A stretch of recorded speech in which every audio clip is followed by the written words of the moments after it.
Pagkatapos magturo ng teacher nyo, bigla siya nagpakuha ng 1/4. May surprise quiz. Siyempre wala kang papel, nanghingi ka lang sa katabi mo. At ang matindi nun, hindi mo rin alam yung mga sagot. Kaya nagkopyahan na lang kayo. After ng quiz, recess time na. Pumunta na kayo sa kantin, magkakasama kayo magbabarkada. Ang binili mo, Pepsi Blue, tsaka Chippy. Kapag ka naka-Pepsi Blue ka, astig ka na. Nakatambay kayo sa tapat ng classroom nyo, tapos may dumadaang mga taga-ibang section. Tinawag nyo pa nga yung isa, tapos sinabi nyo crush siya ng kasama nyo kahit hindi naman.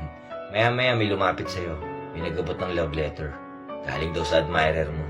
Ang nakalagay pa dun sa sulat, smile before you open.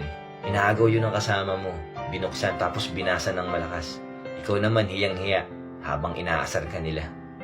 Maya-maya dumating na yung teacher sa next subject nyo. May surprise quiz din. Dating gawi, kopyahan na naman. Hanggang sa mag-uuwian na nga, nag-aantayan kayo, hindi kayo aalis nang hindi magkakasama. Sabay-sabay kayo naglakad papunta sa sakayan ng jeep. Bago makarating sa sakayan, nag-food trip muna kayo. Fishball, kikiam, sago, palamig. Ang lakas pa ng trip nyo. Yung sago, ginagawa nyo sumpit. Marami nang jeep na dumadaan pero hindi pa rin kayo sumasakay. Kasi inaabangan nyo yung patok na jeep. Yung may magandang sounds, may magandang design at may magandang ilaw. Ibali ng siksikan kahit nakasabit, ayos lang. At habang papalayo na nga yung jeep, sa isa na kayo nagbababaan, kanya-kanyang uwi na. Di mo na malayan na yun na pala yung huling sama-sama kayong sasakay sa isang jeep. Sa buhay natin, marami tayong makikilala mga tao.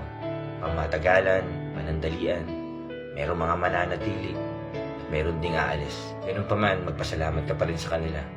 Kasi naging bahagi sila ng buhay mo. At malaki ang naging parte nila sa pagkataong meron ka ngayon.